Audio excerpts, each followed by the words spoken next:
ini kan kemudian jadi luka-luka lama yang sebetulnya belum belum sepenuhnya pulih itu jadi meradang ya Mbak gitu. Radang lagi. Ada banyak PR terkait terkait dengan Presiden Soeharto begitu. Nah, selama PR itu belum diselesaikan, maka sebetulnya kita belum bisa untuk menyebut beliau sebagai pahlawan nasional. Ada banyak pihak yang eh, apa mereka menjadi korban dari kebijakan-kebijakan yang diambil oleh Presiden Soeharto.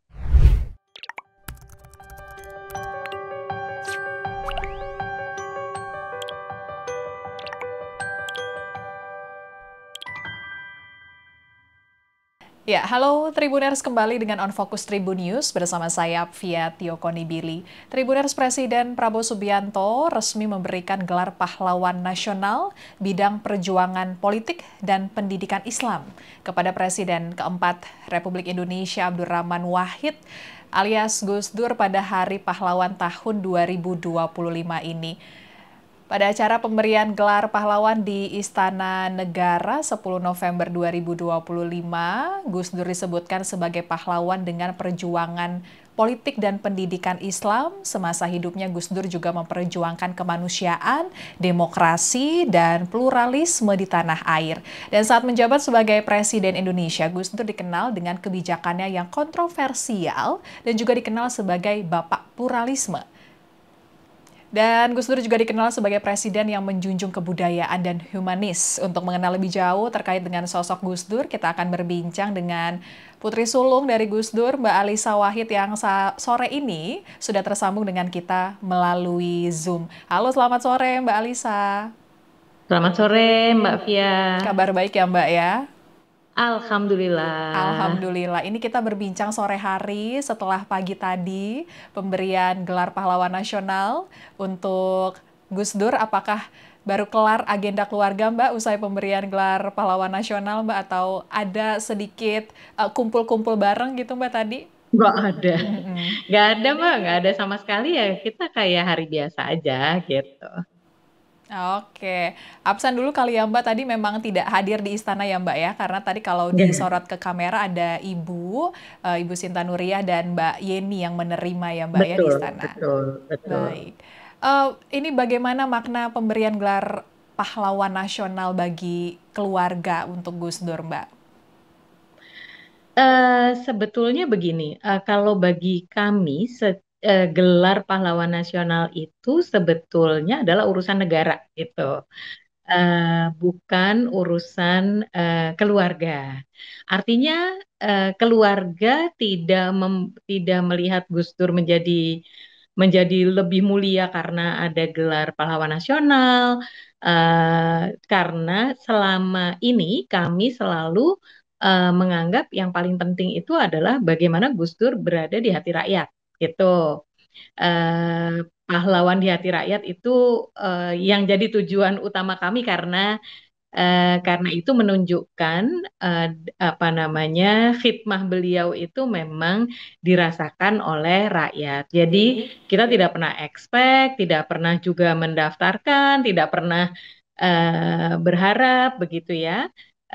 Itu adalah ruang negara untuk mengapresiasi putra-putra terbaiknya gitu. Jadi kita melihatnya seperti itu dan jadi ya ya sudah gitu Mbak. Apa namanya tidak ada hal yang kemudian seperti mengubah segalanya gitu ya enggak juga gitu. Yang penting tadi ya Mbak ya, memenangkan hati rakyat itu ya Mbak ya. Betul. Ya, seperti tadi saya sampaikan bahwa bagi kami gelar pahlawan itu urusan negara. Bagaimana negara menghargai putra-putri terbaiknya. Udah itu aja titik gitu. Ketika negara tidak memberikan itu kepada Gus Dur, ya buat kami no problem bagi kami Bapak itu Gus Dur itu sudah menjadi pahlawan bagi rakyat dan itu udah cukup gitu. Eh, Kami tidak mau juga kemudian orang melihat kepahlawanan Gus Dur itu hanya dari gelar dari negara itu gitu. Jadi buat kami tidak pernah menjadi persoalan sih Mbak itu. mau diberi atau tidak, yaitu sekali lagi sebetulnya ya eh, nega- negara yang mulia adalah negara yang tahu cara mengapresiasi eh, anak-anak bangsa yang terbaik. Itu aja gitu buat saya. Jadi kalau misalnya sebelumnya negara tidak mengakui ya, ya ya negaranya sendiri yang yang merugi gitu kalau menurut kami ya. Gus Dur itu dari sejak awal tidak pernah mengejar gelar pahlawan, tidak juga apa namanya, beliau bukan orang yang butuh panggung, butuh lampu sorot untuk dirinya sendiri. Banyak orang tidak setuju pada pandangan-pandangan Gus Dur, tapi tidak ada yang bisa menuduh Gus Dur itu menggunakan posisi-posisinya untuk kepentingan pribadi itu tidak ada gitu kan, nggak ada sama sekali ya itu apa namanya, pandangan-pandangan seperti itu tidak ada gitu. Jadi bagi kami itu cukup begitu, dan kalau hari ini ditentukan seperti itu ya kami menganggap bahwa ya itu berarti negara sudah siap untuk mengakui bahwa Gus Dur adalah salah satu kader terbaiknya, dan bagi kami ini satu tidak terkait dengan siapapun yang lain, dan juga yang kedua yang paling penting adalah ini bukan karena beliau sebagai presiden gitu. Seseorang tidak menjadi pahlawan karena dia pernah menjadi presiden, menurut kami. Tapi apakah dia memang memiliki integritas moral dan berjuang untuk kemaslahatan rakyat. Begitu. Itu dua kriteria itu yang sebetulnya kalau kita lihat ini berlaku secara universal. Di mana-mana berbagai teori itu juga menunjukkan bahwa yang disebut pahlawan itu menunjukkan dua kriteria yang sangat spesifik. Dia punya moral virtue dan dia rela berjuang mengorbankan dirinya untuk memperjuangkan moral virtue tersebut. Dan yang kedua itu selalu terkait dengan kemaslahatan yang jauh lebih besar. Misalnya Gandhi atau Martin Luther King atau Nelson Mandela itu kelihatan sekali bahwa mereka mau membayar harga pribadi untuk perjuangan demi rakyat gitu. Nah, menurut kami di Indonesia juga harusnya seperti itu. Harusnya pahlawan itu karena kemauan yang bersangkutan untuk menjaga nilai, punya integritas moral, dan kemudian mau membayar harga yang lebih daripada orang awam, begitu, atau orang awam, orang biasa yang bukan pahlawan, begitu. Orang-orang yang menggunakan kekuasaan justru untuk dirinya, nah itu ya nggak bisa disebut pahlawan, begitu. Oke, baik Mbak. Mungkin ini Mbak pasti juga menyuarakan hal ini karena ini di pemberian gelar pahlawan nasional tahun ini kan mendapat sorotan. Karena Mm-mm. ada sejumlah penolakan dari kelompok masyarakat terkait dengan pemberian gelar pahlawan nasional untuk Presiden kedua Republik Indonesia Soeharto dan Mbak Alisa. Ini tadi kami Mm-mm. menerima rilis sebagai bagian dari Gus Durian ini termasuk yang menolaknya Mbak. Mm-mm. Bagaimana penjelasannya Mbak? Apakah alasannya, apakah itu menjadi alasan tidak hadir di istana hari ini Mbak? Kalau tidak hadir di istana, saya dari sejak Gus Dur menjadi presiden, setiap tahun diundang untuk upacara 17-an belum pernah datang, Mbak. Karena saya memang tidak suka acara formal. Tidak Baik. suka acara formal, jadi lebih Mm-mm. karena itu ya. Mm-mm. Lalu kemudian yang kedua, tadi ya, bagaimana orang dihargai menjadi pahlawan itu karena integritas moral, karena eh, apa namanya, kesediaan untuk mengorbankan dirinya untuk memperjuangkan integritas moral tersebut, dan yang ketiga adalah bagaimana perjuangan tersebut itu adalah untuk rakyat banyak, begitu.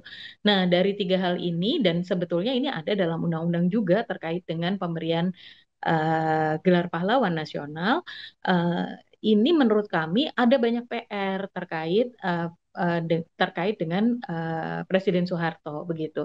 Nah, selama PR itu belum diselesaikan, maka sebetulnya kita belum bisa untuk menyebut beliau sebagai pahlawan nasional, begitu, karena ada banyak pihak yang eh, mereka menjadi korban dari kebijakan-kebijakan yang diambil oleh Presiden Soeharto, begitu ya. Jadi itu dulu yang harus diklarifikasi, begitu. Gus Dur misalnya pada saat beliau menjadi presiden, beliau membuat Komisi Rekonsiliasi dan Kebenaran. Komisi Kebenaran dan Rekonsiliasi. Beliau selalu menyatakan bahwa kita harus pada akhirnya kita akan memaafkan Pak Harto, tapi harus melalui proses rekonsiliasi, kebenaran dan rekonsiliasi itu gitu. Itu bahkan sudah dibentuk Mbak timnya.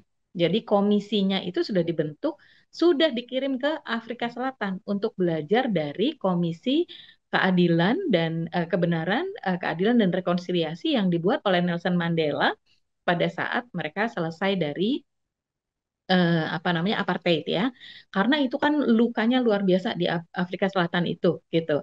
Nah, Nelson Mandela itu membuat sebuah konsep pendekatan di mana semua pihak yang melakukan pelanggaran HAM itu masuk dulu ke pengadilan. Setelah kemudian dibuktikan dan mengakui, jadi kebenarannya itu sudah muncul, maka semua keluarga korban juga diminta untuk memaafkan gitu. Nah, itu membuat kemudian integrasinya jadi masa fase sejarah itu selesai gitu.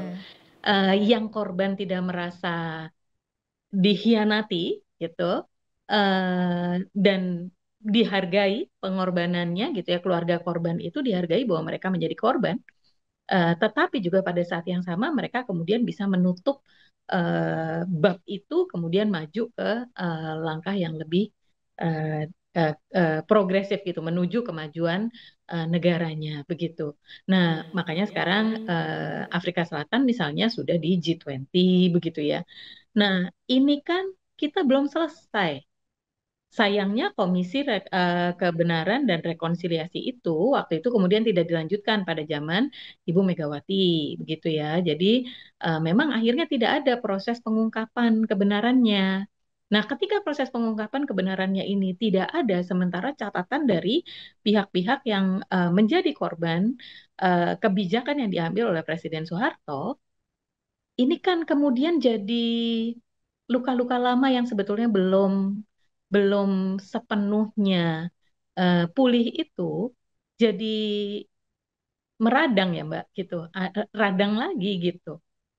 Dan memang kita masih punya PR sih soal itu. Lebih ke sana ya kami penolakannya itu gitu. Lebih ke kriteria pahlawan nasional itu harusnya ditentukan lebih konsisten. Lalu kemudian yang kedua, kalau masih ada PR-PR luka-luka sejarah itu dulu harus diselesaikan. Begitu. Oke, baik. Jadi jangan sampai pemberian gelar pahlawan nasional ini justru menimbulkan konflik lainnya ya Mbak ya nanti ke depannya ya Mbak ya. Salah satunya begitu, kalau kita tidak terbiasa untuk menutup luka secara baik, luka sejarah bangsa secara baik, maka ke depan hal-hal itu akan berulang terus gitu, Mbak. Dan ini lebih berbahaya. Barangkali hal-hal seperti ini kenapa terus berulang di Indonesia? Ya karena kita tidak belajar, belum selesai nih kita belajarnya gitu. Kan kata orang bijak, sebuah pelajaran kehidupan itu akan berulang terus sampai kita memang mau berubah.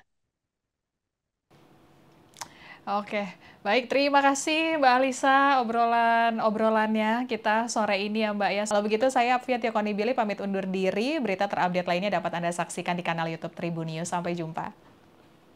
Download Tribun X sekarang. Menghadirkan lokal menjadi Indonesia.